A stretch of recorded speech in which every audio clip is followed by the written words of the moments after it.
Hello guys, we are studying Unit 5th Resource Management. We will continue this unit and today we will start chapter number 16.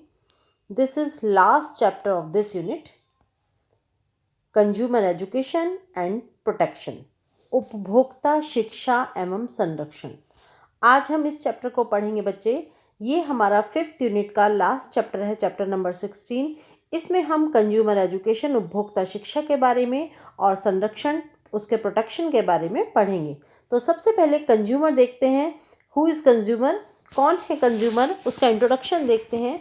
देखिए, अपनी आवश्यकताओं की पूर्ति हेतु किसी वस्तु या सेवा का मूल्य चुकाकर उसका उपभोग करने वाला व्यक्ति उपभोक्ता कहलाता है। कौन है उपभोक्ता? वह हर व्यक्ति उपभोक्ता है जो बाजार में जाकर कोई भी वस्तु का उपभोग करता है, कोई भी वस्तु खरीदता है, वह उपभोक्ता है। इट मीन्स हम सभी व्यक्ति उपभोक्ता हैं। कोई भी व्यक्ति हो, उसे कुछ ना कुछ वस्तु खरीदने के लिए मार्केट जाना ही पड़ता है। तो जो भी व्यक्ति मार्केट से सामान खरीदता है वो कौन है? वो एक उपभोक्ता कहलाता है। हम सबको अपने दैनिक जीवन में अपनी कुछ ना कुछ वस्तुओं की आवश्यकता पड़ती ही रहती है और इनका उपभोग करने के लिए, इनका उपयोग करने के लिए हमें कहाँ जाना पड़ता है? मार्केट जाना पड़ता है। जैसे दाल, चावल, दूध, सब्जी, कुछ भी सामान हमें अपने जीवन यापन करने के लिए चाहिए होता है तो उसे लेने के लिए हमें मार्केट में जाना पड़ता है। और मार्केट में जाकर हम उस वस्तु को जब मार्केट से खरीदते हैं तो हम उपभोक्ता बन जाते हैं। तो कौन उपभोक्ता है? प्रत्येक व्यक्ति उपभोक्ता कहलाता है। जो भी व्यक्ति मार्केट में जाता है या किसी भी वस्तु का क्रय करता है वह व्यक्ति उपभोक्ता कहलाता है। प्रत्येक व्यक्ति जब बाजार में जाता है तो वह कुछ समस्याओं का सामना करता है और यह समस्या प्रत्येक व्यक्ति को ने कभी ना कभी अवश्य इन समस्याओं को महसूस किया होगा। जैसे मान लीजिए वह मार्केट में जाता है लेकिन उसने जो सामान खरीदा है उसका पूरा पैसा अदा कर दिया है। पूरा पैसा देने के बाद भी जो वस्तु उसने खरीदी है उसकी जो गुणवत्ता है वो गुणवत्ता कैसी नहीं है, उस कीमत के अनुरूप नहीं है जो कीमत उसने उस वस्तु के लिए अदा की है। या फिर वस्तु की मात्रा, जो उसकी क्वांटिटी है वो उतनी नहीं है, जो दुकानदार है उसने उसको कम तोल कर दिया है। या फिर ऐसी सेवाओं के लिए मूल्य अदा करना जो विज्ञापन में तो बहुत आकर्षक लग रही थी, देखने में बहुत अट्रैक्टिव थी जब उसका एडवर्टाइजमेंट देखा गया था, लेकिन सच में जब हमने वास्तविकता में उस वस्तु को खरीदा तो वो वस्तु वैसी नहीं थी बल्कि उससे बहुत ज़्यादा निम्न क्वालिटी की थी। तो जो हर प्रत्येक व्यक्ति को, उपभोक्ता को इन समस्याओं का मार्केट में सामना करना पड़ता है और इन सब समस्याओं से बचने के लिए ही कंज्यूमर प्रोटेक्शन लॉ बनाया गया है। हम उसके बारे में सही से समझेंगे कि कंज्यूमर को के सामने कौन कौन सी समस्याएं महसूस होती हैं, कौन कौन सी समस्याएं आती हैं। देखिए, किसी भी स्थिति में उपभोक्ता क्या करता है, अपने आप को जब वह गलत सामान खरीदकर मार्केट से ले आता है तो ठगा हुआ महसूस करता है। और ऐसी परिस्थिति में एक उपभोक्ता के रूप में उसे क्या करना चाहिए? अपनी समस्या को, जो भी उसकी समस्या है उसको उस व्यक्ति तक कैसे पहुंचाया जाए। जो दुकानदार है वो उसकी समस्या नहीं सुन रहा है, या फिर जो उसने उस सामान के साथ गारंटी दी थी वो उसको नहीं मान रहा है, जो वो उसकी समस्याओं का निवारण नहीं कर रहा है। तो ऐसी परिस्थिति में हमें क्या बनना चाहिए? हमें एक जागरूक उपभोक्ता के रूप में क्या क्या करना चाहिए और उपभोक्ता के रूप में हमारे क्या क्या अधिकार हैं, इस सब के बारे में हम इस वीडियो में समझेंगे कि उपभोक्ता के कौन कौन से अधिकार हैं और एक जागरूक उपभोक्ता कैसे बना जाएगा। एक उपभोक्ता अपने हितों की रक्षा तभी कर सकता है जब उसे एक खरीदार के रूप में अपने अधिकारों और कर्तव्यों का पूर्ण ज्ञान हो। मीन्स क्या है इसका? कि उपभोक्ता शिक्षा ही व्यक्ति को एक कुशल और जागरूक उपभोक्ता बनाना सिखाती है। अब हम क्या देखेंगे? अब हम देखेंगे उपभोक्ता शिक्षा और संरक्षण का महत्व, significance, importance of consumer education and protection. इसका अब हम महत्व समझते हैं कि इसका महत्व क्या है। देखिए, आजकल जनसंख्या जो लगातार बढ़ती जा रही है और धन धन के अधिक प्रवाह और तकनीकी जो टेक्नोलॉजी है उसके विकास के कारण जो विभिन्न प्रकार की वस्तुएं हैं या फिर प्रोडक्ट हैं, उनकी बिक्री में लगातार दिन प्रतिदिन वृद्धि होती चली जा रही है। और आज के टाइम में हर प्रोडक्ट, कोई भी प्रोडक्ट हो या फिर कोई भी सर्विस हो, जो एक सर्विस है उसके लिए हमारा ये मूल कर्तव्य होता है कि हम अपने जो उपभोक्ता हैं उनको अच्छी गुणवत्ता वाले प्रोडक्ट और सेवा उपलब्ध कराएं। यदि हम किसी को भी अच्छा प्रोडक्ट उपलब्ध नहीं कराते और अच्छी सर्विस उपलब्ध नहीं कराते तो क्या होता है, तो उसका रिजल्ट ये निकल कर आता है कि वह व्यक्ति उस सामान को दोबारा खरीदना पसंद नहीं करता है। क्यों? क्योंकि उसके पास बहुत सारे ऑप्शंस अवेलेबल होते हैं। और यदि कोई प्रोडक्ट है या सेवा है, उपभोक्ता को कोई समस्या है, शिकायत है, तो उस समस्या से संबंधित सेवा प्रदाता जो है उसको शिकायत करना और उसका संतोषपूर्ण निवारण करना चाहिए। और यदि वह उस शिकायत को नहीं सुनता है तो उसके लिए उपभोक्ता को जागरूक होना पड़ता है कि उसका मूलभूत अधिकार क्या है। तो उपभोक्ताओं की निरंतर बढ़ती संख्या तथा एक ही प्रकार के प्रोडक्ट बनाने वाले जो प्रोडक्ट हैं और एक ही प्रकार की सेवा प्रदान करने वाले सेवा प्रदाताओं के बीच में कंपटीशन के चलते आज जो उत्पादक है या फिर सेवा प्रदान करने वाला व्यक्ति है, उसमें उपभोक्ताओं के सम्मान और उचित मूल्य पर उपभोक्ताओं को अधिक संतुष्टि प्रदान करने के महत्व को भली भांति समझने लगे हैं। क्यों क्यों क्यों समझने लगे हैं? क्योंकि कंपटीशन का युग है और यदि उसकी शिकायत है वो नहीं सुनी जाती है तो वह व्यक्ति वहाँ से सामान न खरीद कर कहीं और से सामान खरीद लेता है। एक कंपनी यदि अच्छी सर्विस नहीं दे रही है तो उपभोक्ता तुरंत उस कंपनी को छोड़ देता है और दूसरी कंपनी से दूसरा प्रोडक्ट खरीद लेता है। तो जो सेवा प्रदाता है वो इस बात को अच्छी तरह से समझ गए हैं कि उपभोक्ताओं की राय या फिर उपभोक्ताओं का सेटिस्फेक्शन सबसे ज़्यादा जरूरी है। किसी भी कंपनी के द्वारा, कोई भी कंपनी है यदि वह किसी उपभोक्ता का शोषण करती है या धोखाधड़ी करती है तो उस स्थिति में धोखाधड़ी उसके साथ किए जाने पर ऐसा नहीं है कि जो उपभोक्ता है वो मूक दर्शक बनकर ही देखता रहे, बल्कि एक उपभोक्ता के अधिकारों की रक्षा एवं कल्याण को सुनिश्चित करने के लिए सभी उपभोक्ताओं को मिलकर एक प्रगतिशील बल के रूप में उभरना चाहिए और उभरना होगा। ताकि क्या हो, ताकि एक संगठित बल के रूप में स्थापित होने के लिए उपभोक्ताओं को सबसे पहले नए आर्थिक तंत्र और व्यक्तियों के एक दूसरे के साथ, व्यवसाय और सरकार के साथ परस्पर संबंधों को समझना होगा, जिससे आज के युग में क्या हो, उपभोक्ताओं के लिए सतर्क उपभोक्ता हो, जागरूक हो और हर प्रोडक्ट के विषय में पूरी जानकारी रखने वाला उपभोक्ता बने। और प्रत्येक व्यक्ति को एक जागरूक उपभोक्ता बनना चाहिए। इसलिए क्या हो, शिक्षा और संरक्षण उपभोक्ताओं के लिए एक अत्यधिक महत्वपूर्ण विषय बन गया है। इसलिए प्रत्येक व्यक्ति को कैसा उपभोक्ता बनना है? एक जागरूक उपभोक्ता बनना है, जिससे जो बेईमानी करते हैं दुकानदार या फिर भ्रामक विज्ञापन निकालते हैं, उनकी इन सब चालों से वह निकल सके और एक जागरूक उपभोक्ता बन सके। इसीलिए उपभोक्ता शिक्षा और संरक्षण का महत्व प्रत्येक व्यक्ति के लिए अत्यंत आवश्यक है। अब हम देखते हैं उपभोक्ता शिक्षा और संरक्षण से संबंधित मूलभूत संकल्पनाएं कौन कौन सी हैं। Basic concepts related to consumer education and protection.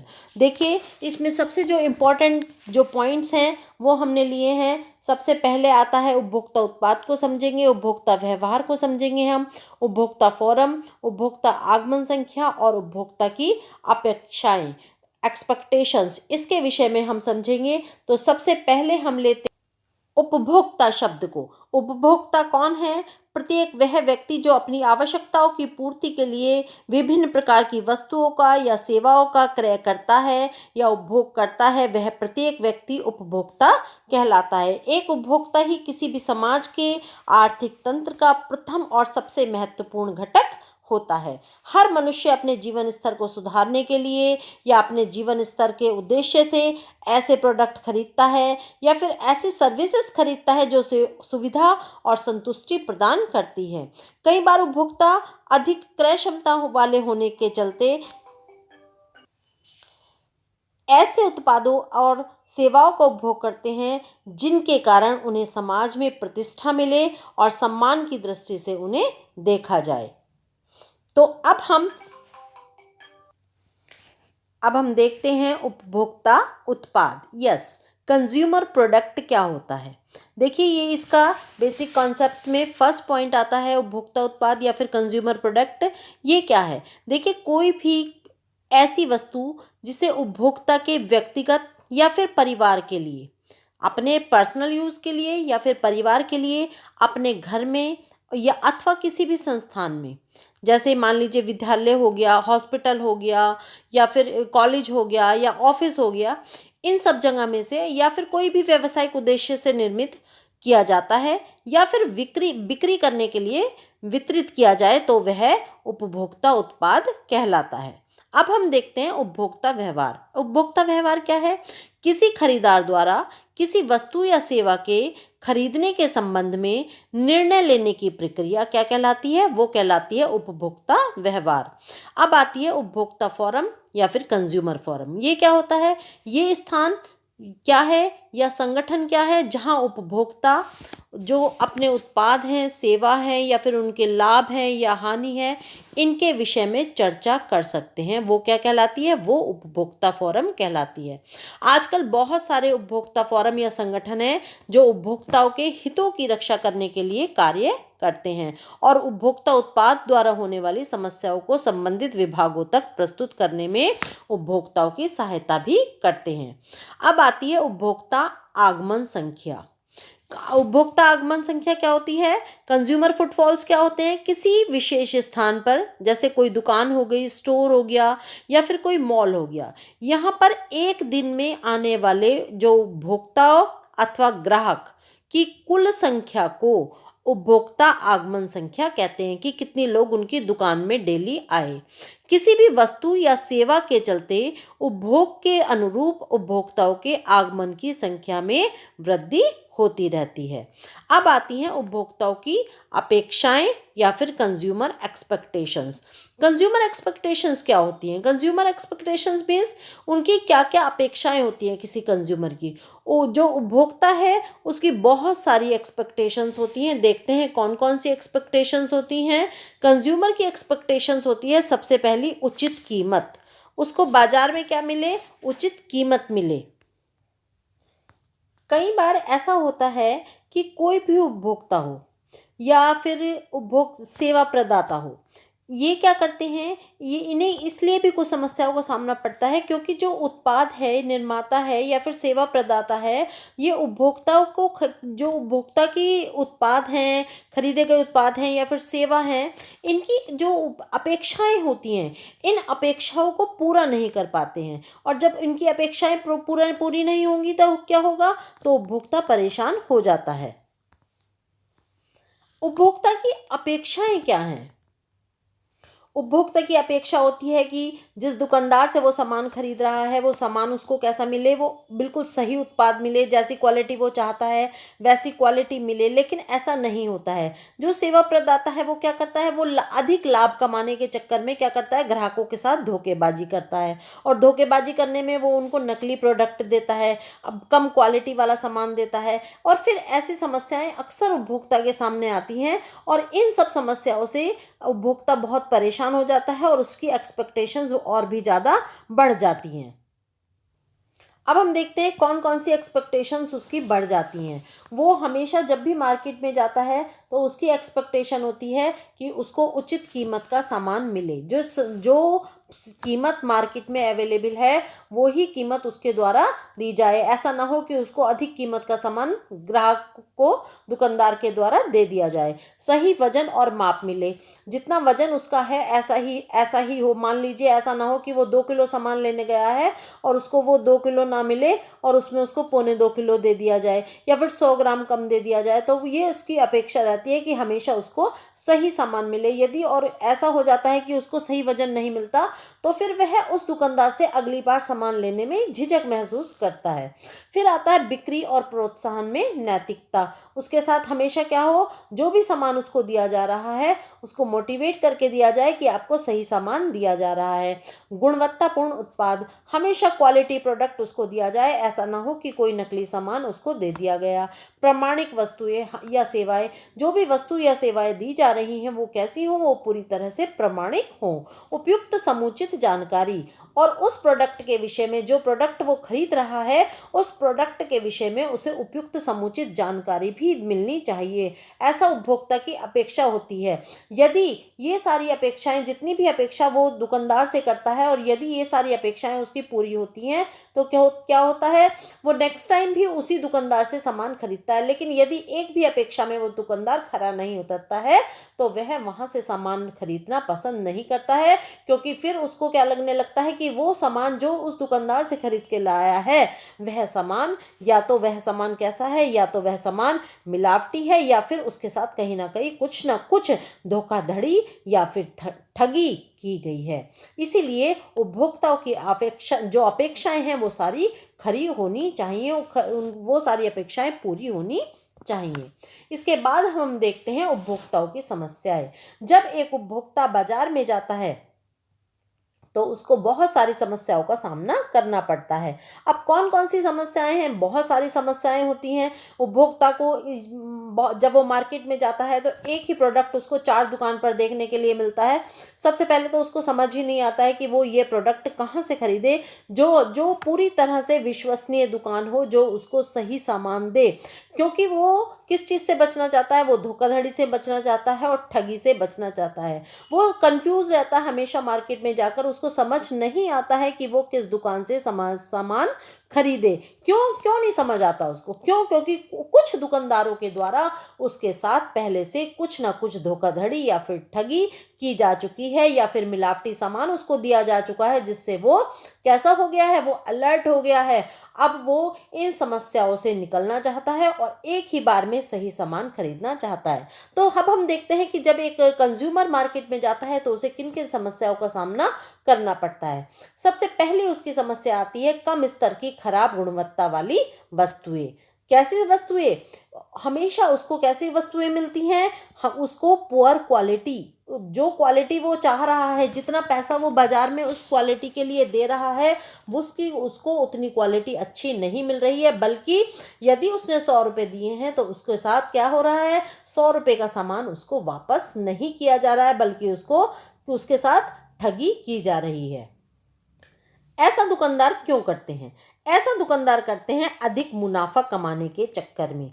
अधिक मुनाफा कमाने के चक्कर में घटिया किस्म की वस्तुएं क्या करते हैं, उपभोक्ताओं को बेच देते हैं, और जिससे वो उपभोक्ता क्या हो जाता है, वो उपभोक्ता परेशान हो जाता है। क्योंकि बहुत सारे प्रोडक्ट देखने में बिल्कुल ओरिजिनल लगते हैं, आइडेंटिफाई करना बहुत इजी नहीं होता कि ये असली सामान है या नकली है। आजकल हर चीज़ का डुप्लीकेट ऐसा आता है जो देखने में बिल्कुल सेम लगता है, लेकिन कुछ हद तक वो कहीं ना कहीं तक या फिर घर में यूज़ करके वो घटिया क्वालिटी का पता लगा लेता है, और जब उसको घटिया क्वालिटी पता लगती है तो फिर वह इस समस्या से हमेशा परेशान रहता है। तो ये किसी भी कंज्यूमर की, जब वो मार्केट में जाता है, सबसे बड़ी समस्या होती है कि उसको लो कैटेगरी का सामान, पुअर क्वालिटी का सामान दे दिया जाता है, जो उसको हमेशा परेशान करता है। इसके बाद हम सेकंड प्रॉब्लम देखते हैं, मिलावट।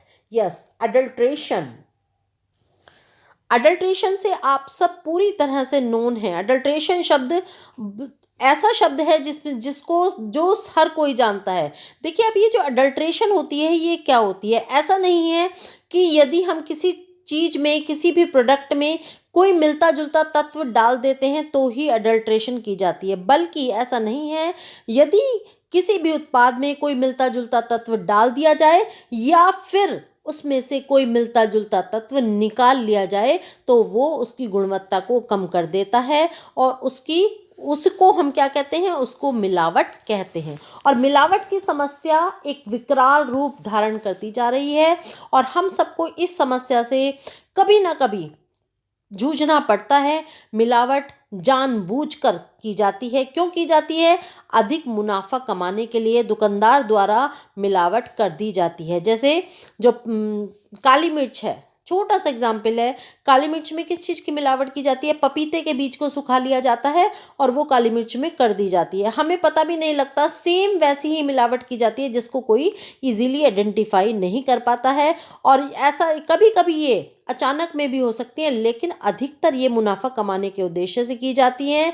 खाद्य पदार्थों की बाजार में कमी के चलते उनके दाम बढ़ा दिए जाते हैं। तो ऐसी स्थिति में क्या करता है दुकानदार? मिलावट करता है और फिर कम कीमत की वस्तुओं को अधिक कीमत पर बेचता है।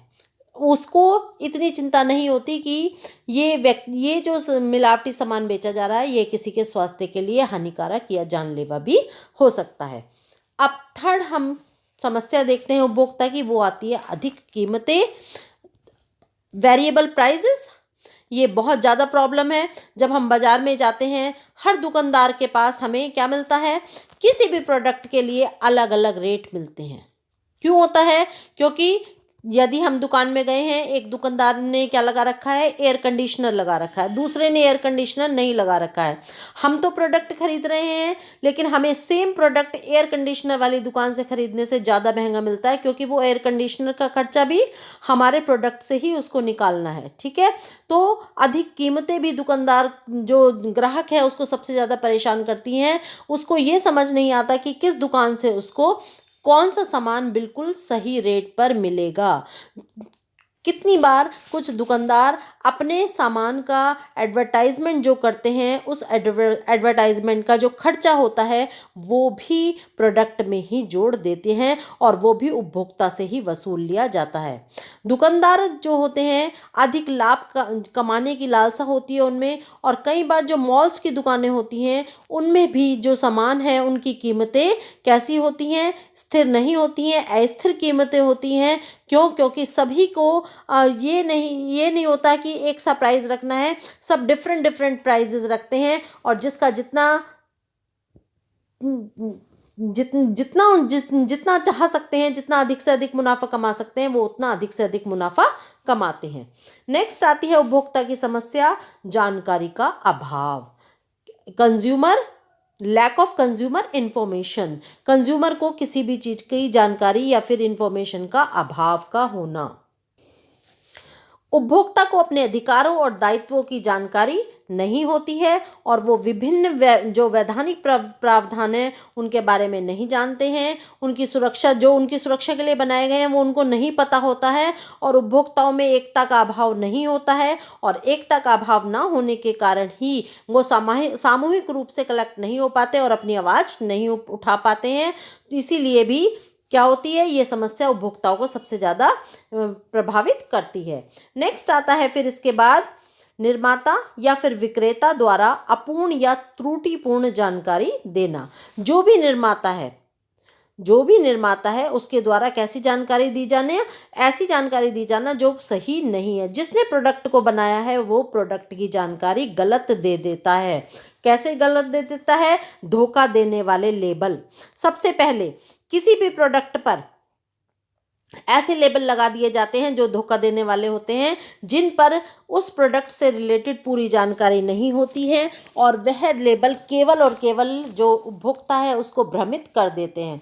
सबसे पहले एक अच्छे लेबल के गुण हमें पता होने चाहिए कि एक अच्छे लेबल में सभी जानकारी जो उस प्रोडक्ट के विषय में लिखी हुई होनी चाहिए। वो प्रोडक्ट कहाँ पर बना है, उसमें कौन कौन से इंग्रेडिएंट्स यूज़ किए गए हैं, उस कंपनी का नाम क्या है, एड्रेस क्या है, फ़ोन नंबर क्या है, उसमें कितना वजन है, ये सारी इन्फॉर्मेशन यदि उस प्रोडक्ट पर है। मैन्युफैक्चरिंग डेट क्या है, उसकी एक्सपायरी डेट क्या है, उसके ऊपर जो लेबल है वो जो मार्क है वो लगा है या नहीं लगा है, ये सब भी हमें देखना चाहिए। लेकिन यदि वो सब जानकारी उसके ऊपर नहीं है और वह लेबल अपूर्ण है, इसका मतलब वो लेबल कैसा है? वो लेबल धोखा देने वाला है।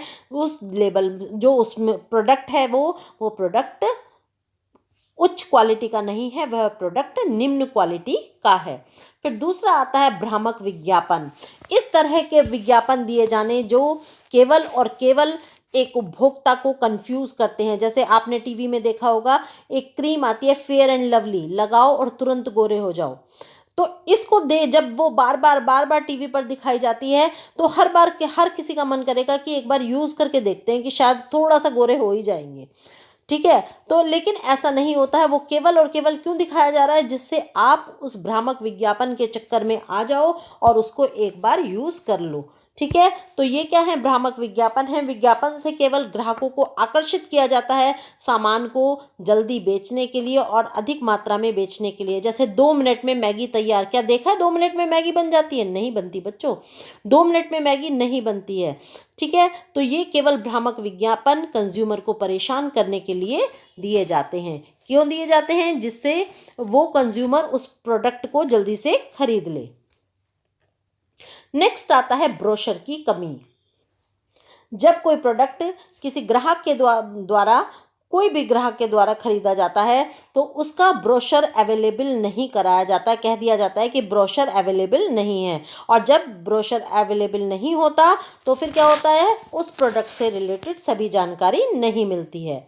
नेक्स्ट आता है भ्रामक पैकेजिंग। भ्रामक पैकेजिंग मीन्स इस तरह की अट्रैक्टिव पैकेजिंग कर देना कि देखते ही खरीदने को मन करे। मान लीजिए कोई बिस्किट का पैकेट है, बाहर से इतने सुंदर सुंदर बिस्किट बना देते हैं और फिर उसके ऊपर ड्राई फ्रूट्स इतने सुंदर सुंदर दिखा देते हैं कि देखते ही मन करता है कि उस बिस्किट को हम खा लें। लेकिन जब हम उस पैकेट को खोल कर देखते हैं तो उसमें ओरिजिनलिटी बिल्कुल डिफरेंट होती है। बाहर कुछ और था और अंदर कुछ और होता है। केवल वो इतनी सुंदर सुंदर पिक्चर्स इसीलिए लगाई जाती हैं जिसको देखते ही ग्राहक एकदम से खरीद ले। इसके बाद आती है गलत तोल और माप। पूरा सामान मार्केट से नहीं मिलना जो हमने सामान खरीदा है। जैसे जो बाट है, बट्टे हैं, वो उनकी जगह दुकानदार क्या करते हैं, ईंट पत्थरों का इस्तेमाल कर लेते हैं, खास तौर पर जो रेडी पे सामान बेचते हैं। ठीक है। तो उसमें हमें गलत तोल मिलती है, पूरा सामान नहीं मिलता। बाटों में बीच बीच में से खाली जगह होती है या फिर मुड़े हुए होते हैं या फिर उनके ऊपर सही वजन नहीं लिखा हुआ होता। विशेषकर जो मिठाई के डब्बे हैं, जब हम मिठाई खरीदने जाते हैं तो हमें गत्ते का डब्बा भी तोल के दिया जाता है। जिस रेट में हमें मिठाई मिल रही है उसी रेट में हमें गत्ते का डब्बा भी दिया जाता है। दुकानदार द्वारा सही और जो मान्यता प्राप्त तराजू है वो प्रयोग नहीं की जाती है। कई बार जो मापने वाले मापक हैं उनका जो तला है वो नीचे से ऊपर उठा दिया जाता है। दुकानदार क्या करते हैं, तराजू का प्रयोग करते समय क्या करते हैं, डंडी मारते हैं, तराजू के नीचे चुंबक लगा लेते हैं। ऐसी बहुत सारी समस्याओं का सामना भी दुकानदार को, ग्राहक को करना पड़ता है, जो वो हमेशा करता है। इसके बाद अब हम आते हैं नेक्स्ट पॉइंट पर, अप्रमाणिक, नकली, जाली उत्पाद। ठीक है। बिल्कुल सेम, आपने भी आप देख भी रहे होंगे पिक्चर में, बिल्कुल सेम कॉपी कर दी जाती है। हर चीज़ की कॉपी, डुप्लीकेट कॉपी हर चीज़ की मार्केट में अवेलेबल होती है। किसी भी कंपनी का प्रोडक्ट यदि आता है तो उसकी कॉपी पहले मिल जाती है, नकल। असल नहीं मिलती, असल से पहले क्या आ जाती है, नकल आती है। जैसे अभी कोरोना की वैक्सीन नहीं आई है, लेकिन जो जिन्हें नकली वैक्सीन मार्केट में लानी है उन्होंने अपनी वैक्सीन तैयार कर ली है। वो सोच रहे हैं कि जल्दी से असली वैक्सीन आए तो हम नकली वैक्सीन बाजार में उतार दें। उससे क्या होगा, जो कंज्यूमर है वो तुरंत सामान खरीदने के लिए जाता है और जब वो सामान बिल्कुल उस कंज्यूमर को नहीं मिल पाता तो वो क्या करता है, धोखे में आकर कभी कभी नकली सामान भी खरीद लेता है। फिर आता है उपभोक्ताओं को लुभाने के लिए बिक्री संवर्धन योजनाएं।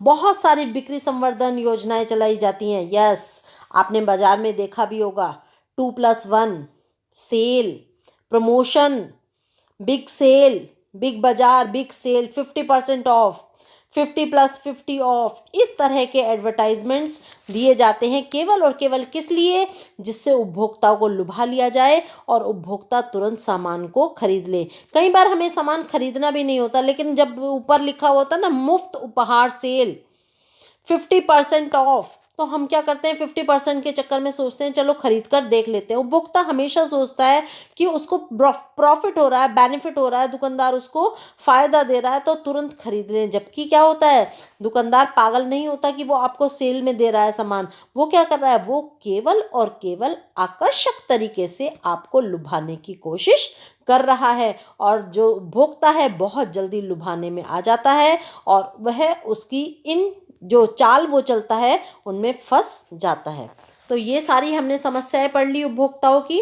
अब आते हैं उपभोक्ता के अधिकार। अब हम उपभोक्ता के अधिकार देखते हैं कि उपभोक्ता के कौन कौन से अधिकार हैं। दुकानदार की जो चालें होती हैं, कुचालें होती हैं, इन सब से बचने के लिए उपभोक्ताओं को अपने अधिकारों, दायित्वों के बारे में जागरूक होना चाहिए और जानकार होना सबसे ज़्यादा ज़रूरी है। इसके लिए उपभोक्ता शिक्षा और संरक्षण एक एक ऐसा एकमात्र साधन है जो उपभोक्ताओं को ऐसे लोगों की कुचालों से सुरक्षा प्रदान करता है। उचित उपभोक्ता शिक्षा और संरक्षण द्वारा ही उपभोक्ता को उन कानूनों और नीतिगत मसलों के विषय में समझाया जा सकता है जो प्रत्यक्ष रूप से उपभोक्ताओं के अधिकारों और विकल्पों पर प्रभाव डालते हैं। उपभोक्ताओं के हितों की रक्षा के उद्देश्य से भारत सरकार ने उपभोक्ता संरक्षण अधिनियम कंज्यूमर प्रोटेक्शन एक्ट CPA 1986 में लागू किया। कब लागू किया? 1986 में लागू किया। और इसके तहत उपभोक्ताओं को 6 अधिकार प्रदान किए गए हैं। इनमें कौन कौन से अधिकार हैं ये? इन सबको हम डिटेल में पढ़ते हैं। सबसे पहले आता है कौन सा अधिकार? Right to safety. Right to safety या फिर सुरक्षा का अधिकार, ये क्या है? ये उपभोक्ताओं के जीवन पर पड़ने वाले हानिकारक प्रभाव से सुरक्षा प्रदान किए जाने का अधिकार है। मीन्स क्या है इसका? कि जो पदार्थ स्वास्थ्य और जीवन के लिए हानिकारक हों उनसे सुरक्षा का अधिकार। ये अधिकार बताता है कि उपभोक्ताओं को ऐसे प्रोडक्ट और सेवाओं से सुरक्षा का अधिकार है जो स्वास्थ्य और जीवन के लिए हानिकारक सिद्ध हो सकती हैं। नेक्स्ट आता है फिर right to information. Right to information means सूचित किए जाने का अधिकार। इस अधिकार के अंतर्गत उपभोक्ताओं को वस्तुओं और सेवाओं की गुणवत्ता, मात्रा, क्षमता, शुद्धता स्तर और कीमतों के बारे में जानकारी प्राप्त करने का अधिकार है ताकि व्यापार के अनुचित तरीकों से उपभोक्ताओं की सुरक्षा की जा सके। नेक्स्ट आता है राइट टू चूज, चयन का अधिकार। Very good. चयन का अधिकार है उपभोक्ता को। ऐसा नहीं है कि जो अच्छा नहीं लग रहा वो भी खरीदना पड़ेगा। इस अधिकार के अंतर्गत क्या होता है? प्रत्येक खरीदार को विभिन्न क्वालिटीज या फिर कीमत या फिर माप या फिर डिज़ाइन जो भी कुछ हैं, इनमें जो कीमतें हैं, इन पर बहुत सारे प्रोडक्ट देखने का भी अधिकार है और चयन करने का भी अधिकार है। सरल शब्दों में कहें तो इस अधिकार के तहत उपभोक्ता अपनी पसंद से इच्छानुसार वस्तुएं खरीद सकते हैं। ये नहीं कि दुकानदार आपसे कहे कि अब आपने इतने सारे खुलवा लिए हैं पीसेस, अब आपको एक खरीदना पड़ेगा। नहीं, आपको पूरा राइट है कि आप उसमें से जो भी आप चाहें वो सेलेक्ट करके खरीद सकें। नेक्स्ट है राइट टू हर्ट या फिर सुने जाने का अधिकार। बात सुने जाने का अधिकार का मतलब क्या है? कि उपभोक्ताओं के हितों पर उपयुक्त मंचों पर, जो भी मंच हैं उन पर उचित विचार विमर्श किया जाए। इसमें उपभोक्ता हितों की सुरक्षा को सुनिश्चित करने के लिए कार्य कर रहे विभिन्न मंचों द्वारा प्रस्तुत किए जाने का अधिकार भी शामिल है। उपभोक्ताओं को इस अधिकार का उपयोग करने में सक्षम बनाने के लिए राष्ट्रीय और स्वैच्छिक संस्थाओं दोनों में से ऐसे मंचों को प्रदान करने की सबसे ज़्यादा अपेक्षा की जाती है। फिर है right to redressal. Right to redressal means क्या है? शिकायत निवारण प्राप्त करने का अधिकार। इस अधिकार के अंतर्गत उपभोक्ता को व्यापार के अनुचित तरीकों और अथवा ये भी कह सकते हैं कि निर्माता और सेवा प्रदाता द्वारा किए जाने वाले अनैतिक शोषण के विरुद्ध शिकायत के उचित निवारण का अधिकार है। इसमें क्या करना है? उचित शिकायतों के उपयुक्त निवारणों का अधिकार भी शामिल है। इसमें दोषपूर्ण वस्तुओं और सेवाओं के लिए जो हर्जाना है उसको प्राप्त करने का अधिकार है। नेक्स्ट आता है राइट टू कंज्यूमर एजुकेशन, उपभोक्ता शिक्षा का अधिकार। इस अधिकार के अंतर्गत प्रत्येक व्यक्ति को एक जानकार उपभोक्ता होने के लिए पर्याप्त ज्ञान और कौशल अर्जित करने का अधिकार है जिससे वे वस्तुओं को खरीदते समय अथवा सेवाओं को प्राप्त करते समय सही और विवेकपूर्ण निर्णय ले सकें। इस अधिकार का अर्थ है कि उपभोक्ता को इतना शिक्षित होना चाहिए कि वे अपनी समस्याओं का समाधान स्वयं कर सकें और उपभोक्ताओं को यह अधिकार है कि वे अपने हितों से जुड़े विभिन्न पहलुओं के बारे में भी ज्ञान प्राप्त कर सकें। नेक्स्ट आता है राइट टू हेल्दी एनवायरनमेंट, उसे स्वस्थ वातावरण का भी अधिकार है। फिर उसके बाद आता है क्या? राइट टू बेसिक नीड्स, अपनी बेसिक जो भी उसकी बेसिक नीड्स हैं उसका उसे पूर्ण अधिकार है। तो प्रत्येक उपभोक्ता को अपने अधिकारों के प्रति जागरूक होना चाहिए क्यों होना चाहिए? ये क्योंकि उपभोक्ता अधिकार है, ये उसका अधिकार है, और उपभोक्ता अधिकार वह अधिकार होता है जो कानूनी रूप से उपभोक्ता हितों की सुरक्षा के लिए प्रदान किए जाते हैं और उनको प्रदान किए जाते हैं और प्रदान किए जाने चाहिए। इन अधिकारों की रचना ये सुनिश्चित करने के लिए की जाती है कि सभी उपभोक्ताओं को उचित और गुणवत्तापूर्ण वस्तुएं और सेवाएं उचित कीमतों पर प्राप्त हों, उनके साथ मार्केट में धोखाधड़ी ना हो। तो इस टॉपिक को अभी हम यहाँ कंप्लीट नहीं कर रहे हैं, पहले हम इसका क्विज लेते हैं बच्चों। आज का क्विज है हमारा, जिसमें हम फर्स्ट क्वेश्चन लेते हैं। उपभोक्ता शब्द को परिभाषित कीजिए। यहाँ पर आपको उपभोक्ता की डेफिनेशन लिखनी है कि उपभोक्ता कौन है। फिर सेकंड क्वेश्चन है, उपभोक्ता आगमन संख्या किसे कहते हैं? यहाँ पर आपको उपभोक्ता आगमन संख्या के विषय में बताना है। और थर्ड क्वेश्चन है हमारा, वस्तुओं को खरीदते समय उपभोक्ताओं की क्या क्या अपेक्षाएं होती हैं? ABCD चारों में से एक आंसर आप कमेंट बॉक्स में आंसर करेंगे। और फोर्थ क्वेश्चन है हमारा, किसी उत्पाद पर लेबल लगा होना जरूरी है? क्यों जरूरी है? क्योंकि वो उत्पाद के बारे में संपूर्ण जानकारी मिलती है, उससे सुंदर लगता है, जल्दी बिकता है या फिर टिकाऊ होता है। जो भी आंसर सही है आप ABCD कमेंट बॉक्स में आंसर करेंगे। पूरा वीडियो ध्यान से देखेंगे और इसी टॉपिक को हम नेक्स्ट वीडियो में कंटिन्यू करेंगे। Thank you so much. अब हम इसको ख़त्म करते हैं। Have a nice day. Thank you बच्चों।